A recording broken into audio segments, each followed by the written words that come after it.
Ayan chamou. Lágrimas de chumbo. O vento transportava a garoa através da madrugada umbrosa. As gotículas cintilavam com as barragens de artilharia, umedecendo seus lábios, entornando consigo tortuosos rastros de sangue nos nodosos lamaçais que, assim como o sono, banhavam-se com o sabor do sofrimento. Os punhos frágeis latejavam com o peso do Lee Enfield. Os dentes bruxuleavam numa amálgama de exaustão e medo, mas o tornozelo luxado espiava as derradeiras vírgulas de sua dor. A respiração saía da boca em lufadas alvas como os natais nos arredores de Westminster, e antes que pudesse evocar outra memória, uma artilharia pesada ensurdeceu sua alma, e Arthur se lembrou pela 184ª vez que estava em guerra. Pegar a pazinha no flanco esquerdo e com ela mesma recomeçar a cavar. Cavar mais e mais e mais, e se possível, ainda mais, até tornar reais as divagações de Julius Baer. Com auxílio de umas tábuas escapulidas das entranhas da terra, ele as fixou na parede, escorregadia de lama. Parou quando o raio pousara no abeto a 5 metros de sua cratera, o coração explodindo. Antes que pudesse recuperar o fôlego, o que restara das folhagens de outrora começara a arder, e aquele toco beijado por Zeus se transformaria no farol de sua tumba, caso assim permanecesse naquele rascunho de trincheira. Com as mãos trêmulas, retirou da mochila amarfanhada um tosco pedaço de papel e, protegendo o mapa com a mão e apontando-o para a luz, buscou afirmar a distância entre ele e o fronte da companhia britânica e francesa. 2 dedos. 2 malditos dedos linha alinhada fora. Mas estava na borda noroeste. 900 metros. Era isso que o separava de um avistamento aliado. 150 metros. Era isso que o levaria à guarita se tudo desse certo. Apertou ainda mais a tala com o que restara das bandagens e ajustara o cadastro da bota. Cada movimento, uma agulhada. Projetando o queijo para fora da casa-mata, perscrutou os filetes esfumaçados das artilharias do fronte alemão. Traçou um paralelo pelo qual poderia se arrastar uns 35 metros sem ser visto e empurrou Robert, um amigo que conhecera dias antes do alistamento em Londres, para o cume da cratera que uma artilharia cavara na terra. Os veios nasais escorriam como geleia pelo braço calejado à medida que o pressionava, o peso pútrido da pele flácida e gelada friccionando-se contra seus dedos. Também contara com o auxílio de Geoffrey, um rapazinho que mentira a idade somente para se alistar junto ao pai. Depois que o velho morrera com uma rajada de gás que lhe rasgara a nuca, o moleque se tornara soturno, acuado. Avançamos demais. A cavalaria britânica progredira mais 2 quilômetros para Jusante desde Saint-Pierre. Diziam que os alemães estavam ficando sem artilharia, mas quando o homem se vê preso num buraco de cadáveres causado por um projétil de alguns centímetros de puro chumbo e cobre, ele não se importa se os inimigos têm 100 ou 1000 daqueles pássaros infernais. Não interessa o quão bem cavada está uma trincheira ou o quão desmoralizado está o inimigo e sua linha de defesa. Quando o vento assobia com a chegada de uma barragem de artilharia, não há homem no mundo que deixe de rezar a qualquer Deus por misericórdia. Arthur sabia disso como nenhum outro. O faixa de lanterna foi o estopim para o seu rastejo de fé. Os cotovelos afundavam na lama e a coronha do rifle se chafurdava com ele. O farol daquele abeto projetava a sombra dos mortos como fantasmas e, por um momento, Arthur se sentiu encorajado pelo medo de ser esquecido como restos viscerais no barro. Não era um poeta como aqueles franceses calejados, muito menos um dos indianos que sabiam dominar o sabre e montar em elefantes, ou um dos australianos batedores que caçavam os tenebrosos otomanos em seus navios. Ele era mais um menino inglês que seguia as ordens dos veteranos das guerras dos Balcãs. O astro madeirado corroía seus ramos enquanto o feixe de uma lanterna navegava nas ondas de sangue limpo, onde vermes se regozijavam com a carne posta à sua mesa. Arthur devia ser um verme. Enterrou a face na lama após prender o fôlego e beijou a terra, o sangue, o lodo, o gosto dos estilhaços. Todo amargor lhe era doce. Passos escorregadios. Se tivessem cães com aquele esquadro, ele terminaria com tudo ali mesmo. Os malditos alemães não aceitavam rendições. Um tiro seria o suficiente. Morreria como um herói junto com seu pelotão, como deveria ser. Sua mãe receberia uma carta e uma menção honrosa quando aquele Kaiser filho da puta estivesse enforcado, juntamente a alguns pounds e uma medalha. Arthur já se imaginava enterrado próximo ao caramanchão, a luz da manhã banhando uma esparsa relva e secando a tinta de sua lápide. Estava começando a pensar no epitáfio, mas o fôlego reclamara seu ímpeto e, quando se levantou, a esquadra havia passado os 10 metros a oeste. Sem cães. Destampou o cantil e bebericou os últimos mililitros da água. Era a hora. Arthur continuou seu regresso. As artilharias voavam no céu. Verdadeiras estrelas cadentes destinadas a pousarem atrás das linhas francesas. Pelo menos as nuvens de gás haviam cessado. Atravessou uma mortalha de homens destroçados pelos estilhaços de uma barragem, além do qual o esconderijo embalava um soldado jazido. Um dos braços permanecia cravado no tambor da Lewis. O outro, decepado, ainda segurava o crucifixo. Arthur olhou para os soldados ainda vivos que passaram há pouco. Eles avançavam às escondidas, provavelmente uma patrulha de reconhecimento para os ataques da próxima manhã. Corajosos, mas tolos. Um relance e a cavalaria entraria em formação, já que as linhas estavam separadas. Ou talvez uma saraivada de metralhadoras. Ou melhor ainda, uma das recém-cozidas artilharias americanas. Em alguns lugares, diziam os franceses, as linhas ficavam tão próximas umas das outras que os soldados trocavam piadas com o inimigo. Diziam que até haviam jogado futebol numa ocasião. Mas ali as coisas eram diferentes, e Arthur teria de se esconder de ambos os exércitos até cruzar o fronte. Continuou a prosseguir, agachando-se somente para escalar algum obstáculo corriqueiro. Outro facho de luz surgira lá atrás, a uns 100 metros. Arthur se ergueu mais um pouco, apressando as passadas mancas e latejantes. Pressentiu o pior e, como tenente da sua esquadra, Shepard dizia: na guerra, a melhor munição é o instinto. Estava prestes a testar sua teoria. Avançou mais uns 50 metros antes de parar, os lábios secos, o vento frio enregelando a espinha e o orvalho rangendo os ossos e o tornozelo luxado. Naquela terra de ninguém, o tempo parecia ser um coeficiente não linear de uma função indefinível. Até que ouviu um chiado, um deslizar, e seu rifle girou em uma pontaria arcaica para somente constatar a presença de um rato, cujos olhos brilharam como em aquiescência, como se dissessem: agora eu sou você, e você sou eu. E assim eles se despediram, cada um indo para o seu caminho, e o caminho de Arthur era o fronte. Mais 50 metros. O facho da lanterna inimiga trespassava as gotas de chuva e pousava nos lagos de lodo à procura de alguma coisa que ele não sabia. Mais 30 metros. Eles têm de desligar a lanterna. Já podem ser vistos por um atirador. Mas não desligaram. Uma rede de arame farpado serpenteava uma ampla cratera onde uma barragem pousara. Latidos surgiram das trevas, longínquos, mas um sinal claro o suficiente para apressá-lo. Com a ajuda de um alicate, abriu espaço no ponto alto do amplo declive e, sentando-se com as pernas cruzadas, empurrou-se para a rampa, deslizando rapidamente, mantendo a firmeza com a coronha do rifle. Então o raio resplandeceu, e Arthur fitou em desespero o projétil de artilharia de 8 centímetros que não havia explodido, deitado para ele como uma musa à espera de seu amante. Arquejando, enterrou a coroa do Lee Enfield na terra e forçou os pés na vasa. Sentiu o tornozelo estalando e não conseguiu segurar um grunhido de dor, os olhos arregalados enquanto tentava se afastar do alvo tétrico daquilo que for um segundo eterno, e nem mesmo o ribombado e o trovão conseguiram esconder sua agonia. Fechou os olhos, esperando sentir algum calor prévio à morte ou uma explosão, mas não houve nada. Quando os abriu, fitou a sola de sua bota a pouco menos de 1 centímetro daquela ponta demoníaca de cobre. Antes que pudesse transpirar suas lágrimas de dor, um facho deitou seu brilho na cratera, e Arthur soube que teria de lutar. Engatilhou o rifle e contou os projéteis, apalpando no bolso a parca munição que coletara pouco antes de desmaiar durante a tarde. O calafrio subiu sua espinha numa fisgada fantasmagórica com os diálogos daquela língua nojenta.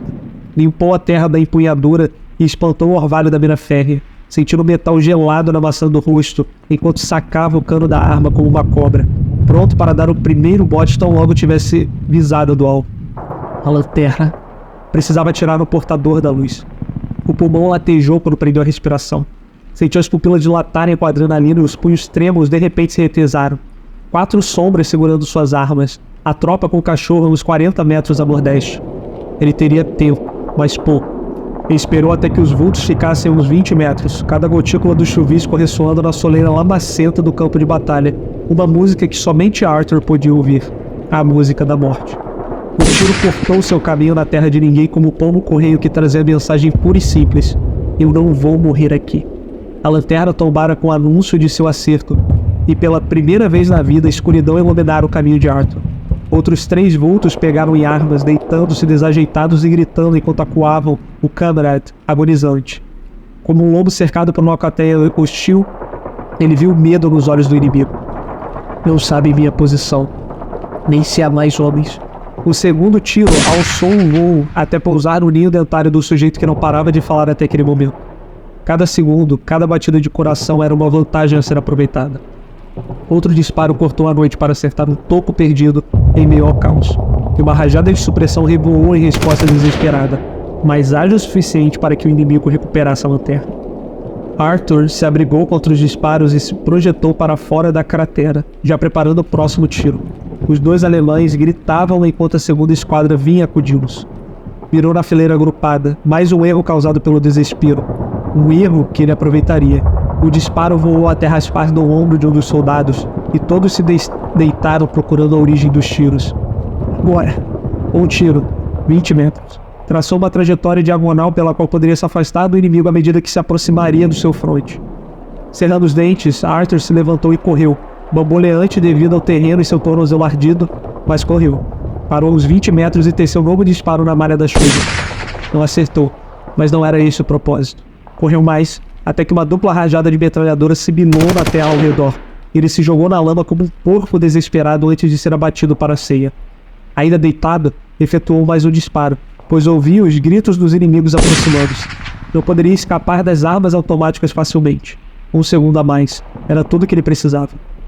Afanto, levantou-se do charco barrento e tentou correr, mas escorregou naquele tapete ignominioso, o desespero tomando conta de seu peito, a dor no tornozelo abraçando toda a extensão dos músculos de sua perna.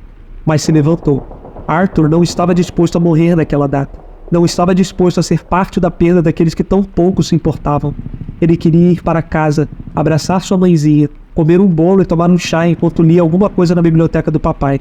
Atravessaria o purgatório e enfrentaria todas as provocações que Dante sobrelevou, somente para ver os raios do sol nascendo sem ter de tolerar os gritos dos moribundos. Somente para sentir um gosto melhor do que a maldita comida enlatada que lhe era oferecida. Somente para sentir os pés secos e dormir em uma cama mais macia que o chão. Somente para não tossir com os rastros de mostarda. Somente para viver, Arthur estava disposto a morrer.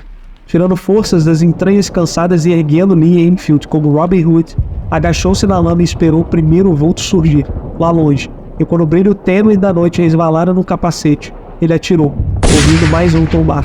Levantou-se e continuou a correr. Um contorno rubro começava a lhe ficar aparente no triste horizonte da guerra. Latidos navegavam em um sonar maligno cada vez mais próximo, e de repente uma sequência de furos pousou nas poças ao seu redor, levantando filetes marrons e acentuando seu desespero. As pernas ardiam como brasa. O tornozelo já estava dormente e sentia suas fisgadas como fibras contorcidas de alguma carne processada. O gosto de bile se regurgitava na goela e um ranho avermelhado lhe escorria pela barba rala. Até que outra rajada voara, e Arthur sentiu o peso da perna já fraquejante tombando com ele. Um rastro de dor lhe subiu os nervos das juntas, quando ele viu na calça puída um rasgo horizontal. Preparou o rifle de novo quando o raio teceu seu caminho tortuoso desde as nuvens, para iluminar a corporatura de um pastor alemão pulando em sua direção e lhe abocanhando o ombro. Aquele rosnar se somou a um gemido de dor, mas um alemão surgia lá na frente falando qualquer coisa. Arthur não poderia escolher matar os dois a tempo. Então, erguendo o rifle com uma das mãos, o braço da arma balançando desesperadamente por conta da dor, ele atirou. O tiro acertara, mas aonde? Ele não poderia saber. Pegou o alicate do bolso como se fosse a própria Excalibur e enfiou a haste pontuda diretamente no olho do animal, sentindo a arcada afrouxando a carne rasgada de seu ombro. O guincho de dor e agonia sobrepujou seu torpor, trazendo-lhe de volta aquele admirável mundo novo. Outro alemão surgiu, a metralhadora apontada como o martelo de um juiz, sentenciando o fim de seu julgamento mortal. Acabou. Arthur fechou os olhos. Clique, clique, clique. Obstúpido com o sino angelical de seu salvador, abriu os olhos para constatar a falha no encaixe do tambor do soldado inimigo, que jogava a arma emperrada de lado e sacava uma pistola. Tirando a agilidade dos recônditos inomináveis de sua alma, Arthur arrastou para si o cachorro a tempo de se proteger de 2 disparos sucessivos, que duraram os segundos necessários para empunhar o rifle e dar o seu último tiro antes de recarregar. O gemido do animal parecia ter abalado o semblante do sujeito, que hesitou ao efetuar o terceiro disparo. Mas Arthur não hesitou, e o projétil de seu rifle pousou no pescoço do homem enquanto outros pareciam tentar flanqueá-lo. De costas para o chão e usando os cotovelos para se distanciar até uma cobertura, Arthur apalpava o bolso e armazenava parte da munição no cartucho quando uma granada voou e parou a alguns metros diante de si. Levantou o mais rápido que pôde e escorregara no buraco, sentindo uma nuvem de terra se esvoaçar na retaguarda. Observando a parca nuvem de poeira, levantou-se com dificuldade e mancou até a linha francesa. O barulho da granada fez com que, lá longe, lanternas fossem direcionadas até ali desde o posto mais avançado da trincheira alinhada. Arthur gritou com as últimas forças. Ajuda! Ajuda! Ajuda! Uma rajada de metralhadoras cortou o vento, assobiando na noite, e Arthur sentiu suas costelas arderem. Caindo e disparando as cegas contra o montículo de onde viera, decidiu que preferiria morrer por uma rajada de disparos aliada do que inimiga, e assim engateou na direção do fronte. Continuou a gritar, mas o que saiu foram gemidos de dor angustiantes, derradeiros uivos que fariam os mais fortes se compadecerem. Ajuda! Por favor, ajuda! Não quero morrer! Não hoje! Ajuda! Estávamos 100 metros e não esperava mais nenhuma resposta, nenhum auxílio, nenhuma ajuda. Nada. Outro vulto surgira ao longe, na penumbra, praguejando em alemão, e Arthur disparou. Tentou gritar, mas a garganta travou com secura. Fechou os olhos, abraçou a terra e encarou o firmamento. Vagalumes arrefeciam por toda parte. Tão lindos, tão inocentes. Sentiu as gotículas da chuva nos lábios, e as refrescantes gotinhas se confundiam com o amargo de suas lágrimas, até que uma mão surgira em seu ombro. Ele arregalou os olhos para ver uma feição alinhada em meio ao caos, que lhe disse, com sotaque forte de francês: Está tudo bem, camarada. Vou te ajudar. Venez ici, rápido, rápido. Sentiu outras pessoas ao seu redor, disparando contra a escuridão. Seu olhar turvo repousou nas nuvens, pois se sentia flutuar em um pedaço de pano, sobre lama, sobre lodo, sobre vermes, e lá em cima, o céu começava a dar lugar às estrelas e artilharias distantes, enquanto era carregado. E de repente estava na trincheira, e um médico francês lhe falava várias coisas, enquanto fileiras de soldados ingleses, americanos e franceses lhe contemplavam, assombrados com a resiliência e coragem de um pelotão dado como extinguido. E de repente estava chorando, não mais de medo, mas de felicidade. E de repente, soube que iria para casa e veria a Dona Lucy e o velho Richard, e também seu amiguinho Spark, o cachorrinho da família. E de repente estava num caminhão, com outros moribundos a caminho do hospital mais próximo. E de repente todos sorriam e brincavam, fumando cigarros, comendo biscoitos saborosos e elogiando as bonitas e igualmente fortes enfermeiras que cuidavam deles.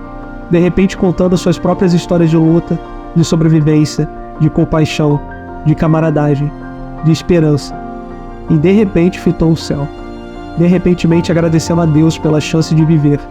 E de repente viu, ainda sorrindo e lágrimas inundando suas íris, a figura divina, de repente descendo as estrelas, e de repente assobio de suas asas, de repentemente comovendo a todos os passageiros que pulavam em uma catarse ébria, enlouquecidos ante a presença angelical que vinha, de repentemente, abençoá-los na forma de uma lágrima de chumbo.